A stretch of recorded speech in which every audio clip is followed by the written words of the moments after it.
दार उघड बये, दार उघड.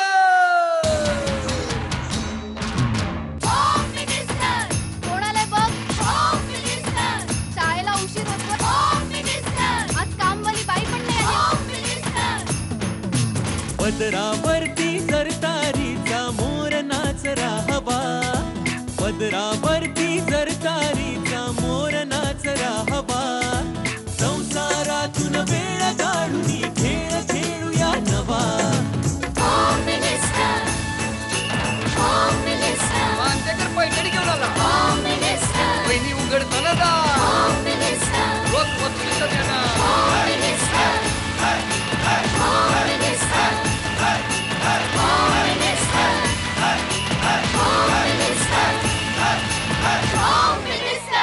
नमस्कार. एक्सपर्ट हायजेनिक डिशवॉश बार प्रस्तुत home minister powered by Kellogg's चोकोसच्या या भागामध्ये मी आदेश बांदेकर आपणा सगळ्यांचं मनापासून स्वागत करतो. आजचा हा भाग आपण साजरा करणार आहोत मिथुल एन्क्लेव्ह चेंबूर पश्चिमेत. सुनबाई आहेत अमृता जोशी, सासूबाई आहेत सुनीता जोशी.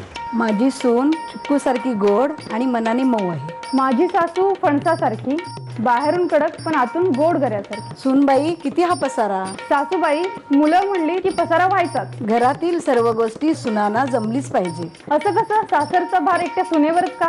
सूनबाई तयार राहा, सांभाळू ना. आजची पैठणी माझीच. आजची पैठणी माझीच. चला होम मिनिस्टरचा हा आजचा भाग बघूया आज कसा रंगणार आहे.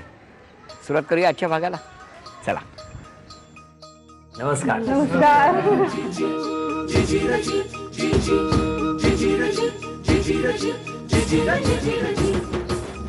एक अक्षर देतो, मला बघायचंय कोण आधी उखाणा घेणार. दोघींपैकी अक्षर आहे ट. तळ्यात मळ्यात खेळ आहे हा लहान मुलांचा.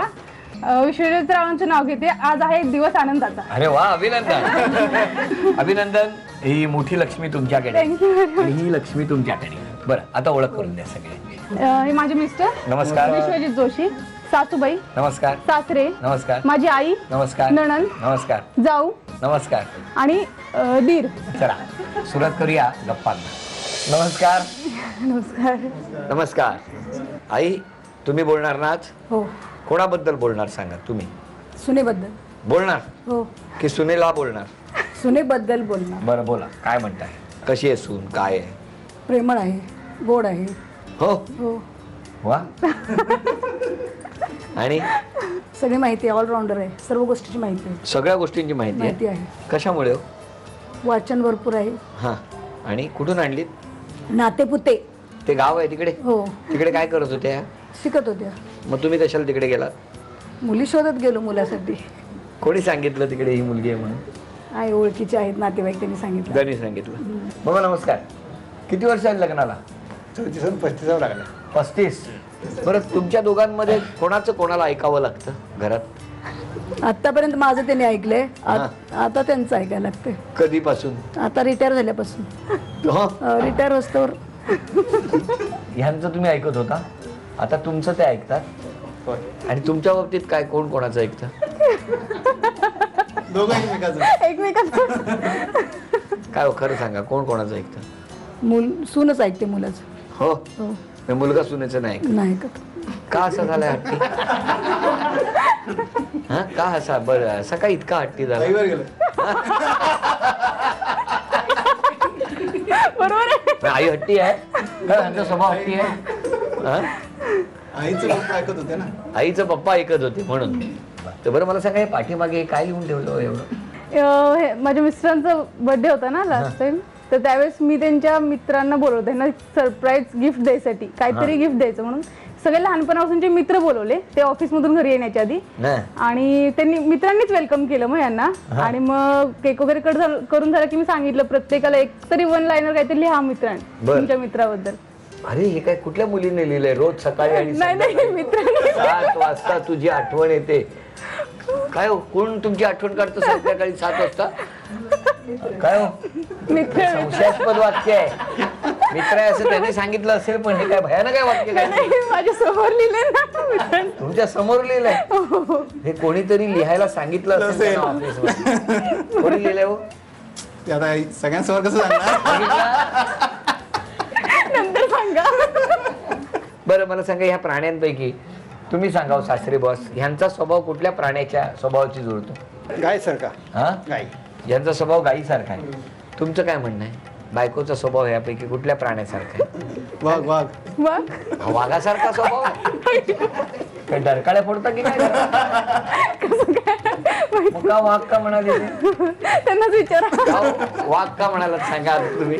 आईचा गाय आणि बायको वाघ का?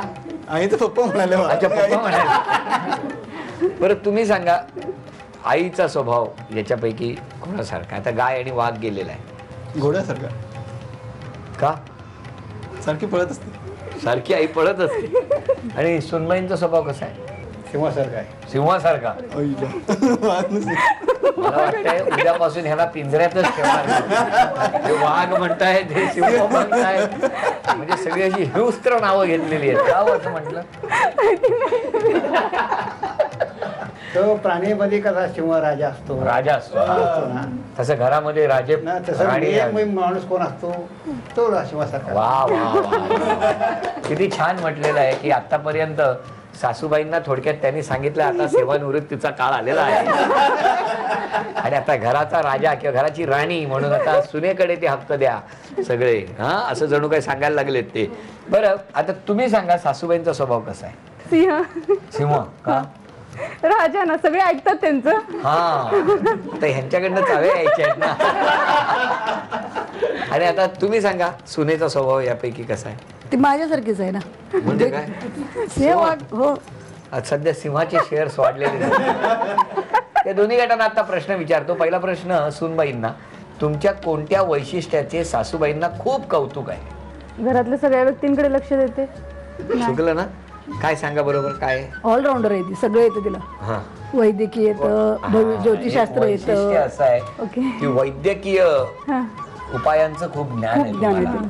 आणि त्याच्याबद्दल त्यांना खूप अभिमान आहे. अभिमान आहे. बरं, आता पुढचा प्रश्न तुमच्यासाठी. सासूबाईंच्या मते घरातील कोणत्या गोष्टीवर तुम्ही जास्त लक्ष द्यावे? घरातलं काम करण्याकडे. गेलं, चुकलं, सांगा कसल्यावर? घरात स्वच्छता असावी. स्वच्छता तेच ना, म्हणजे काम ते झालं काम ना. नाही, स्वच्छता ठेवत नाही तुम्ही घरात. हे गेलं. आता पुढचा प्रश्न सासूबाईंसाठी. सासूबाई मला सांगा, तुम्ही बनवलेला सुनबाईंना कोणता पदार्थ खूप आवडतो? थालीपीठ. अभिनंदन, चला 1 गुण मिळालेला आहे सासू गटाला. बरं, दुसरं सांगा तुम्ही. दुसरा प्रश्न, तुम्हाला त्रास होऊ नये म्हणून तुम्ही काय टाळावे असं सुनबाईंना वाटतं? जरा काम कमी करावं. चुकलं, काय सांगा? बाकीच्यांचं ऐकून टेन्शन घेऊ नये जास्ती.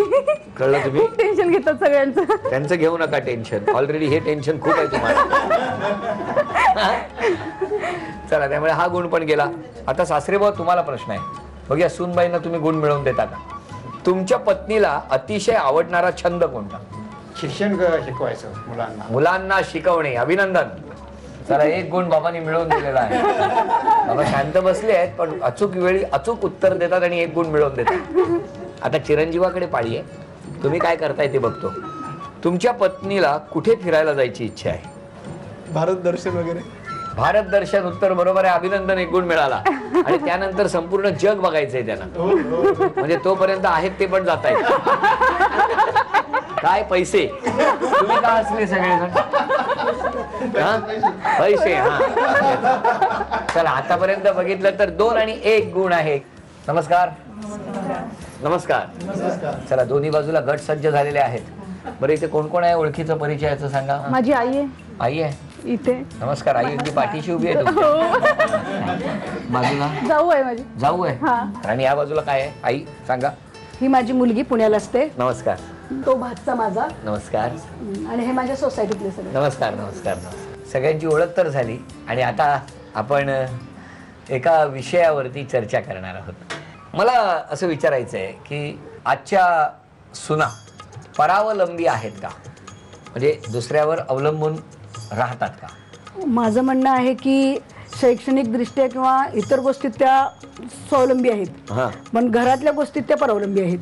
दुसऱ्यावरती अवलंबून आहेत. हा, म्हणजे सगळं त्यांना दुसऱ्याने करायला पाहिजे काम, आपण नाही करणार काय. हा. जसं आम्ही केलं की चला कपडे आपण धुवायचे, फरशी आपण पुसायची, भांडी आपण घासायची, हा. सगळं आपण करायचं. हो. हा, असं मग आमच्या पिढीतल्या लोकांचं होतं. आताच्या मुलींना वाटतं की ही सगळी कामं दुसऱ्याने बाईने करावी, आणि शिक्षण, नोकरी, मुलं सांभाळणे किंवा पुढच्या गोष्टी ज्या आहेत त्या सगळ्या आपण करायच्या. असं म्हणजे दोन गट आहेत तसे त्यांचे वागण्याचे. असं दोन रुपये आहेत? हो, 2 रुपये आहेत. तुमचं काय म्हणणं आहे? सगळेच काम आपण स्वतः केली पाहिजे असं गरजेचं नाही ना. हा, तुमचं काय म्हणणं आहे की सगळी स्वतःच केली पाहिजे असं गरजेचं एक नाही. मिनिट, तुमचं म्हणणं आहे स्वतःच केलं पाहिजे. म्हणजे परावलंबी आहेत, थोड्याफार आहेत. पण मग घरातलीच जर कामं केली तर बाहेरची करायला वेळही नाही होणार. त्यामुळे मग बाहेरची जर करण्याची आवड असेल तर घरातली मला सांगा, सुना परावलंबी आहेत की नाही? नाही, अजिबात नाही. ह्या म्हणतायत आहे, नाही. ह्या म्हणतायत नाही. म्हणजे तुमचं म्हणणं आहे की स्वतः करतात सगळं स्वतः? नाही, स्वावलंबी आहेत, स्वाभिमानी आहेत सुना. असं तुमचं म्हणणं आहे? तुमचं म्हणणं आहे की नाही? म्हणजे पूर्णपणे नाही आहेत, अर्धे आहेत. हा, त्यांचं म्हणणं आहे पूर्णपणे नाही, अर्धे आहेत. तुमचं काय म्हणणं आहे? पूर्णपणे स्वावलंबी आहेत. बाबा तुम्ही इथे राहता, तुमचं काय म्हणणं आहे? एवढा मोठा भुजा टाकून तर स्वावलंबी होणारच ना. हा, बोजा टाकला की स्वावलंबी करणार ना, उद्या करणारच ना. हा, मग करावं लागणारच आहे ते. नाहीतर काय. तुमचं काय म्हणणं आहे? सुना परावलंबी आहेत, दुसऱ्यावर अवलंबून आहेत? नाही. तुमचं काय म्हणणं आहे?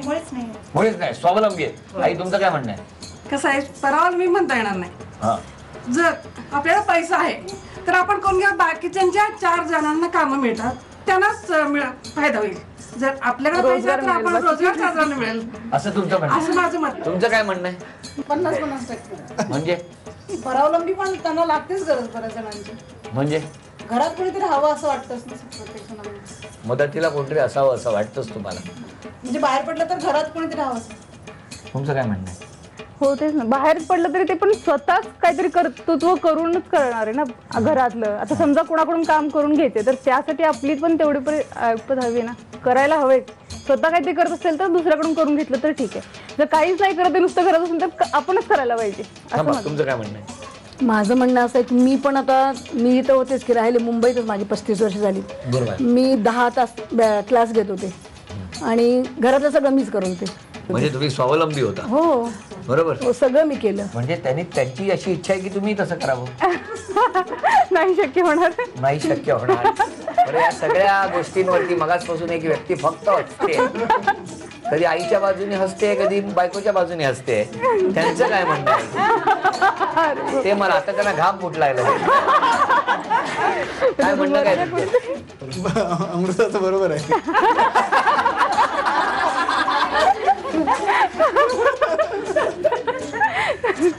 आता तुम्ही स्वतः स्वावलंबी आहात, परावलंबी.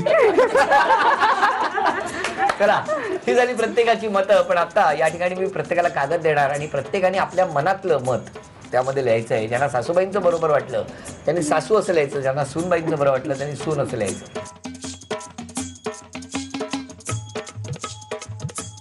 आपण बघितलं, सगळ्यांनी आपापली मतं दिलेली आहेत, ती या बाउलमध्ये मी ठेवलेली आहेत. आणि आता प्रत्येकाकडे एक एक झेंडा आहे. त्या झेंड्यावरती आता ठरणार आहे की कुणाचं मत काय आहे. मी प्रश्न विचारतो, ज्यांचं बरोबर वाटेल त्यांनी उत्तर द्यायचं. आणि हा पहिला प्रश्न आहे, या दोघींपैकी स्वतःचं मत स्पष्टपणे कोण मांडतं? चला लवकर. 1 2 3 4 5 6 7 8 9 10. आधी सासरेबुवांनी सून धरलं होतं, पण सासूबाईंनी फक्त त्यांच्याकडे बघितल्यावर तो झेंडा असा सासू झाला. असा बदलला डोळ्याबरोबर. चला, एक मत, आणखीन एक गुण सासूबाईंना मिळाला. या दोघींपैकी वैद्यकीय उपाय कोणाकडे आहे? पटकन. 1 2 3 4 5 6 7 8. सून. सासरेबुवा आणि मुलगा पण सून म्हणतायत. तुम्हाला पण मान्य आहे? तुम्हाला पण मान्य आहे. तुमच्या हातात झेंडा असं तुम्ही पण म्हटलं असतं. हो, सूनच म्हटलं. म्हणजे आजीबाईंचा बटवा जो आहे तो सुनेकडे आहे. एक गुण सूनबाईंना मिळाला, अभिनंदन. तिसरा प्रश्न, त्या दोघींपैकी कुणाचा हात मदतीसाठी आधी पुढे असतो? दोघींपैकी कुणाचा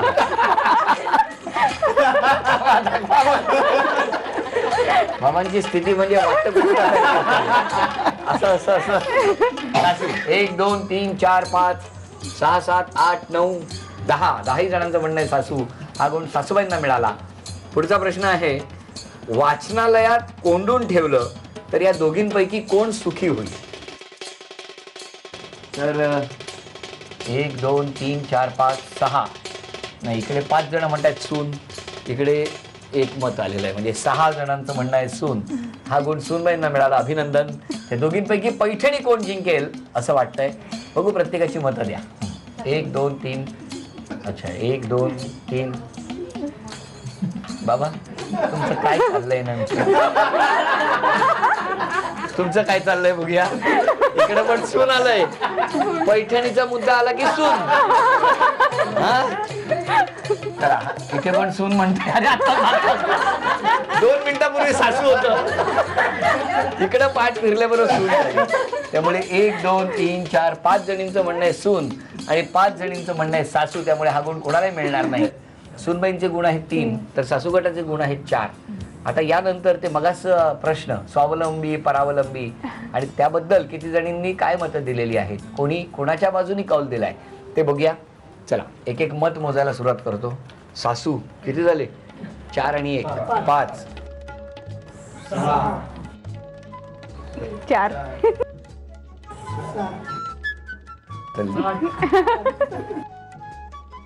9 5 6 7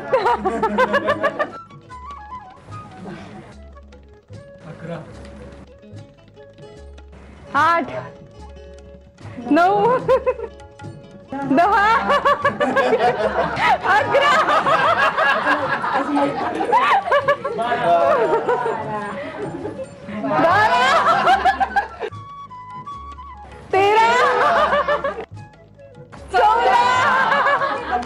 थांबा, हे कोणाचं आहे? मिस्टरांचं.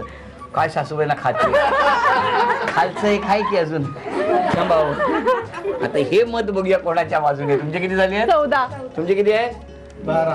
त्यांचं मत कोणाच्या बाजूने असेल असं वाटतं तुम्हाला? तुमच्या?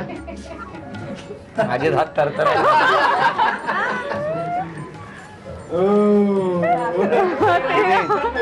आणि मुलाचं मत कोणाच्या बाजूने असते? तिच्या असं काय मुलावर विश्वास आहे? इथं 13 आहे आणि इथे 14. आता हे गुण जर यांना मिळाला तर बरोबर 2 पैठण्या तुम्हाला द्यायला लागेल. पैठण्याचा खेळ पुढे आहे आणि सूनबाईंना गुण गेलेला आहे. बघितलं कशी हल्लीची मुलं असतात. घ्या, मुद्दा भरवला आईला.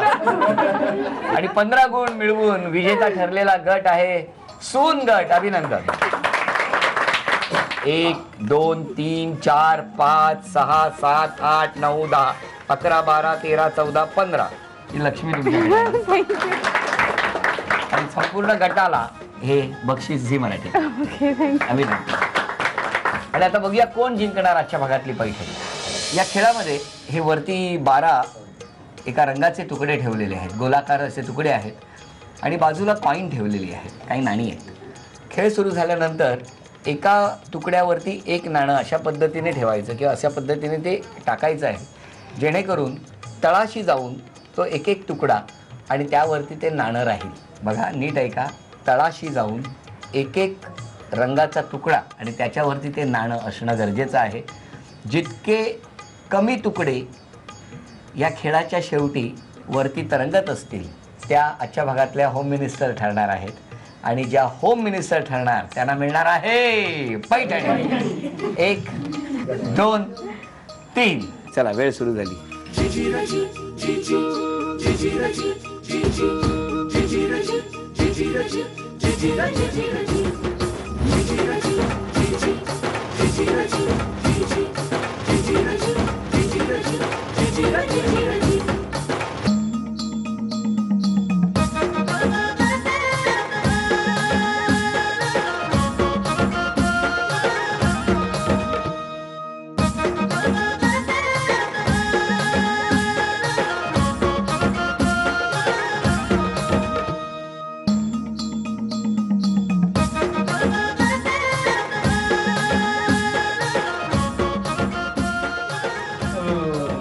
निकाल आपल्या समोर आहे. सूनबाई 1 2 3 4 5 6 7 7 तुकडे वरती आहेत, त्यामुळे 5 तुकडे आत गेलेले आहेत. आणि बघितलं तर निकाल आपल्या समोर आहे. या खेळामध्ये आपण बघितलं खूप छान साथ दिली ती बाबांनी. बाबा नमस्कार. झी मराठीकडून तुम्हाला ही भेट असेल. तर सासूबाईंना साथ दिली चिरंजीवानी, ही भेटवस्तू आपल्याला.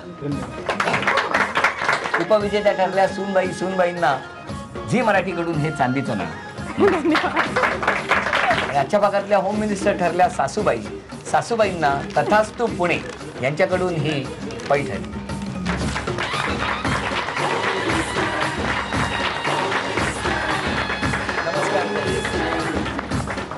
आजचा भाग इथेच संपतो आहे. पुन्हा भेटणार अशीच एक पैठणी घेऊन एक्सपर्ट हायजेनिक डिशवॉश बार प्रस्तुत home minister powered by Kellogg's चोकोसच्या पुढच्या भागात. नमस्कार.